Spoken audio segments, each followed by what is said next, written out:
اون سوشيال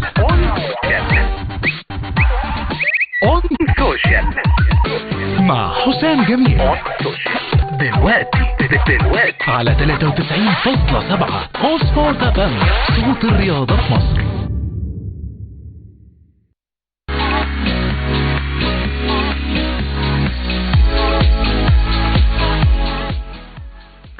وإن قطعت الاتصالات ستظل أصواتنا داعمة للأشقاء. مساء الخير وأهلا ومرحبا بكم في حلقة جديدة من برنامجكم اون سوشيال على اون سبورت اف ام. معكم حسام جميل.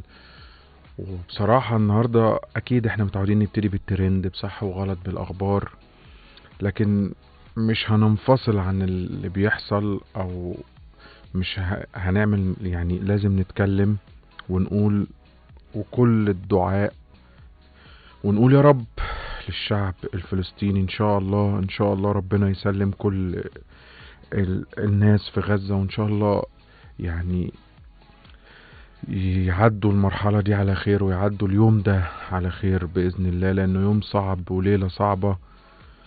وكل الدعاء ليهم وكل التمنيات ان كل المصابين وربنا يرحم الشهداء، لأن الوضع كبير صعب، لكن إن شاء الله هم علمونا الصمود وعلمونا أن كل الصعوبات بيعدوا منها إن شاء الله يعدوا، كل الدعم ليهم. قبل ما نتكلم عن أي حاجة لازم نتكلم عن الجمهور.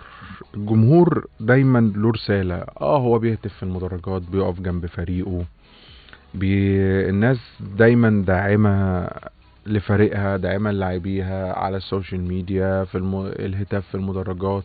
لما بيلاقوا لعيب كسل شوية بيقولوا له يلا، وكل الكلام ده بيحصل. لكن اللي حصل النهاردة من جمهور الزمالك، اللي حصل من جمهور الاهلي في مباراة سيمبا، جمهور كبير وجمهور عظيم، والجمهورين هم يليقوا بأكبر جمهورين في الشرق الأوسط وأفريقيا والوطن العربي كله. جمهور الأهلي والزمالك هو عمرها ما كانت أو عمره أيا كانت المنافسة، بنفضل وقت الصعب ووقت المحن ووقت حاجات كتير واحد. والإشادة المتبادلة دي نتمنى إنه مش يبقى ظرف وعدى، لأ نستثمرها في المستقبل ونبني عليها.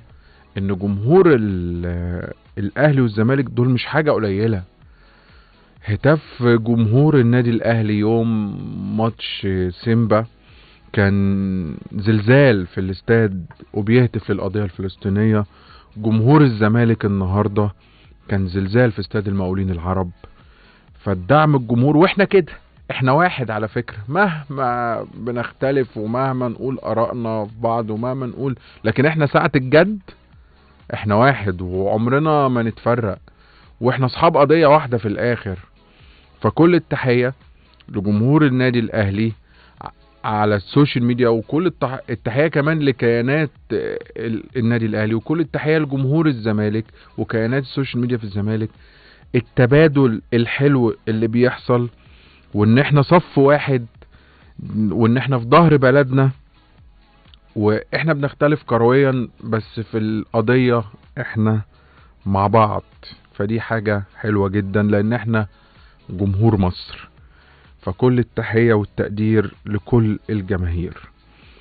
كمان اوروبا، جماهير اسكتلندا وجماهير نادي سيلتيك عملت ملحمة هي كمان قدام اتلتيكو مدريد، ولقت تفاعل كبير قوي.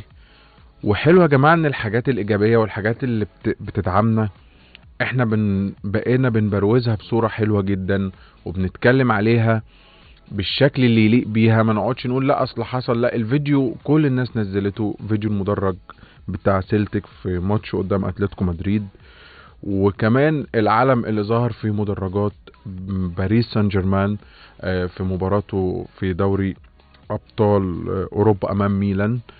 فكل الحاجات دي كانت حاجات حلوة. والتفاعل على السوشيال ميديا ما خدش الجانب الكروي قد ما خد جانب التعاطف والحب والاستبسال والكلام اللي ينفع يتقال في القضية دي. فحاجة كويسة جدا. فكان لازم نبدأ بالتحية لكل الجماهير. الاسبوع ده كان فيه كلام كتير في الترند. طبعا ما تنسوش ارائكم على الفان بيج بتاعتنا اون سبورت اف ام، وحساباتنا على تويتر وانستجرام وتيك توك، ورقم الواتساب 012 4159116. نادي الاهلي كان عنده مباراة يوم الثلاث. هو طبعا بدأ الاسبوع يوم الجمعة مع سيمبا التنزاني في افتتاح بطولة السوبر الافريقي اللي بتنقلها قنوات اون تايم سبورتس، وبتحصل على حقوقها، وفي تغطية اكتر من ممتازة بتحصل على مدار اليوم. الاهلي وسيمبا الذهاب انتهى 2-2. الاهلي في الشوط الاولاني ضيع فرص كتير جدا، كان ممكن يخلص المباراة من تنزانيا، لكن المباراة كان لها شوط تاني في القاهرة، استحواذ وتمركز، لكن الفينال او الهجمة او انتهاء الهجمة قدام الجون كان في مشكلة. والمشكلة كانت ان النادي الاهلي لعبته تحس ان هم ما كانوش مركزين. اللعيبة نفسها قبلت يعني تفكير زيادة عن اللزوم في ماتش سان داونز. هم عينيهم على سان داونز وعينيهم عن الثأر من سان داونز، فتحس ان التفكير في المباراة ما كانتش على قد ان هم نازلين عندهم ثقة في ان هم هيكسبوا سيمبا وهيعدوا من سيمبا. وكان في استعجال كده غير مبرر يعني من تاو مفروض محترف وكان بيلعب في الدوري الانجليزي ولعيب اضافة بصراحة ولعيب كبير جدا. كان في استعجال منه كتير قوي في انهاء الهجمة، وتحس ان هو مش مركز. يعني كل ما يجي قدام الكورة يمشي كده ويمشي كده. حسين الشحات، كهربا، ما كانش النادي الاهلي عنده فرصة انهاء الهجمات مع يعني بالشكل المتوازن. الناس اتكلمت على كهربا انه بيمر بظروف، موضوع لسه الغرامة مأثر عليه. مش ده كهربا هو مهاجم النادي الاهلي حاليا، لان محمد شريف طلع اتباع، شادي حسين مشي. النادي الاهلي دلوقتي عنده كهربا وزعلوج ومودست، فلو انت هتاخد الاساسي فيهم هو كهربا. مهما تختلف مع المهاجم، هو في النهاية المهاجم ايه وظيفته؟ بيجيب اهداف. ومهاجم الاهلي والزمالك والفرق الكبرى بصفة عامة بيبقى من الربع فرصة دايما لازم يجيب اهداف. فكهربا لازم يركز في المرحلة الجاية ويفصل نفسه عن اي مشاكل عشان يقدر يستمر كمهاجم النادي الاهلي. لان لو مودست فاق ما اعتقدش ان كهربا هيكون يعني ليه الفرصة انه هو يكمل كمهاجم اساسي. وطبعا اللغط كله كان على غياب امام عاشور. الناس في بيقولوا مستوى الشفاء لسه مش 100% عشان يبقى موجود، وده اللي قاله كولر في المؤتمر الصحفي، وكمان اتكلم على مودست اللي نزل في اخر المباراة.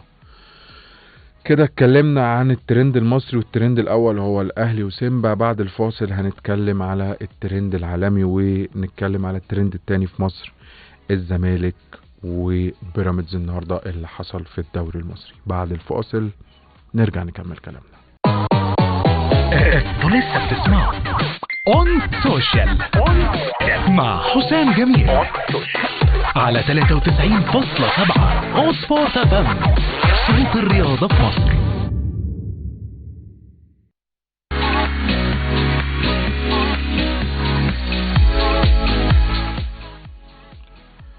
لسه مكملين حلقتنا معاكم ومكملين كلامنا في الترند. والترند التاني المصري كان النهاردة على مباراة الزمالك ومباراة بيراميدز. اول خسارة للزمالك في الدوري المصري على ايد انبي. مباراة النهاردة انبي اتقدم، محمد عواد شال كذا كورة، اتعادل زيزو في الدقيقة 30 من ضربة جزاء. وبعد كده يعني زياد كمال اللي هو اتقدم هو اللي عمل ضربة الجزاء. وبعد كده انبي في الدقيقة 68 جاب هدف التقدم لأحمد أمين. اوفا اللي احنا بنتكلم عليه ان الزمالك كان ماشي كويس جدا طول الماتشات اللي فاتت، وانت طبيعي لما بتكسب الناس بتبقى معاك في صفك، بتقول انت تمام زي الفل ماشي كويس. النتائج بتجيب نتائج، رجعت قدام التا سولار من بعيد، اتعادلت مع بيراميدز، قدمت ماتشات ونتائج مش وحشة، لا قدمت ماتشات حلوة جدا. قدرت تكسب البنك الاهلي 2-1. وكمان الماتش اللي فات قدمت فيه كرة حلوة وهو 5-1، وكان الاشبه بالتقسيمة بالنسبة للزمالك قدام سموحة. فكل المؤشرات تقول ان الزمالك النهاردة هيكمل الانتصار الرابع على التوالي. الزمالك واضح انه عنده مشكلة في الدفاع، واضح ان الخطة اللي بيتبناها اوساريو مش قادرة تكمل، يعني هي مش كاملة. والنادي الزمالك ودايما بنشوف ان المدرب لازم يحافظ ويلعب على خطة اللعيبة، يعني اللعيبة اللي هي متاحة عشان تدي كورة، تقدم كورة، تعمل كورة كويسة. اوساريو تحس انه في ماتشات كده بينفصل، يعني او الفريق اللي قدامه مش دارس المفاتيح كويس، وده ممكن يكون ظهر النهارده بصورة كبيرة جدا. هل هو شاف انبي، بص على انبي، شاف طريقتهم عاملة ازاي؟ حتى الاختراق في كذا كورة سهل جدا، يعني في اهداف ضاعت من انبي سهلة ان هي تخش الكورة، فلازم تخش الجون. فلازم الزمالك يفكر اول حاجة، هو طبعا اكيد المجلس الجديد جاي وبيتناقشوا، وعجبني جدا ان المجلس ما جاش ناحية اوساريو لغاية دلوقتي. هم كل الكلام هندعم، هنحل مشكلة الغرامات، هنحل مشاكل النادي المالية، هنصرف في المستحقات، كل ده حاجات حلوة جدا. لكن التركيز مع اوساريو نفسه لازم يتم، ان سواء ان الكابتن احمد سليمان والكابتن حسين السيد هم المسؤولين عن ملف الكوره، لازم يقعدوا يتكلموا مع الراجل ويقولوا له في حاجات غلط بتحصل. ما هو انت طبيعي كاداره تعترض، وطبيعي ان انت تقول غلط، وطبيعي تقول ان النادي بعيد. فمش خساره ماتش طبعا هي اللي هتقيم، لكن اوساريو نمشي على سطر ونسيب سطر، وتحس ان لعيبه الزمالك في ماتشات كده بعيده قوي، في جزء اللعيبه طبعا، لكن المدرب يتحمل الجزء الاكبر، وده اللي حصل النهارده في مباراه انبي. بيراميدز وهو متصدر الدوري المصري، طبعا النادي الاهلي بيلعب حاليا في دوري السوبر الافريقي وهو بعيد ومش موجود، والاهلي ابتعاده عن الدوري مدي فرصة حلوة لبيراميدز طبعا انه يتقدم ب 13 نقطة ويبقى متصدر بعد ما لعب 5 مباريات، كسب 4 وفاز في مباراة. وطبعا مباراة بتشهد تألق المحترفين وليد الكارتي ومصطفى فتحي، لاعبين جمال جدا. وليد الكارتي انا من اول ما شفته، يعني انا شفته كلاعب، لكن لما اتفرجت عليه في الملعب فيس تو فيس، لا هو قدرات بدنية وامكانيات لاعب كبير قوي قوي قوي قوي، فهو فارق جدا مع بيراميدز. عندي رسالة لمروان حمدي. اللي حصل النهاردة ايا كان اللي بيحصل، هتاف الجماهير بتتكلم، الجماهير بتقول، ايا كان حاجة اتقالت لك، اللعيب الكبير هو مش لعيب بس كورة، يعني مش بيشوط برجله، مش بيضرب براسه، لا هو ضبط نفس واحترام وكاريزما وحاجات كتير جدا. اللي حصل النهاردة ده طبعا نادي بيراميدز خد اكشن وخصم له رقم ومبلغ كبير جدا، بس يا جماعة صفة اللاعب الكبير لازم تتنفذ طول الوقت. انت راجل كنت بتلعب في الزمالك، يعني لعبت تحت ضغط الجماهيري، وارد جدا الجمهور يبقى قاسي عليك في لقطة او لقطتين، وارد جدا، بس انت خلاص ماتش وبيعدي، كسبت خسرت خلاص، هو ماتش وخلص انتهى. فيبقى رد فعلنا ما يبقاش بالشكل ده. كده خلصنا كلامنا عن الكرة المصرية والترند المصري. بعد الفاصل عندنا كلام عن الترند العالمي واللي حصل فيه، سواء دوري ابطال اوروبا او الدوريات العالمية، وكمان عندنا كلام كتير في صح وغلط.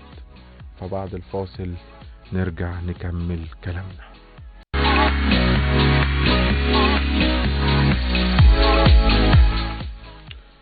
لسه مكملين حلقتنا معاكم وكلامنا لسه في كلام كتير هيتقال عن دوري ابطال اوروبا، وهو الترند العالمي واللي كان فيه مانشستر يونايتد كسب اخيرا، واونانا قدر ان هو يحافظ لمانشستر يونايتد على الفوز. بيلي بيلينغهام قدم مباراة كبيرة جدا لريال مدريد، وارسنال كسب مباراة كبيرة جدا على ارض اشبيلية بصناعة جابرييل خيسيوس. المباريات كلها كانت مباريات صعبة جدا. طبعا كان اهم حاجة او المحطة اللي كانت مهمة كانت محطة باريس سان جيرمان وميلان. مباراة طبعا حسمها في الاول كيليان امبابي. كيليان امبابي عقله تحس انه سابق الكورة وسابق تفكير ردة فعل المنافس وسابق تفكير كل اللي في الملعب. يعني انت متتوقعش ان هو هيلم على حدود منطقة الجزاء بالشكل ده ويحطها هدف بالشكل ده، والحارس يقف والمدافعين كل الناس وقفت تتفرج، حتى احنا كمشاهدين وقفنا نتفرج على هدف كيليان امبابي. فكيليان امبابي عمل مباراة حلوة جدا مع باريس.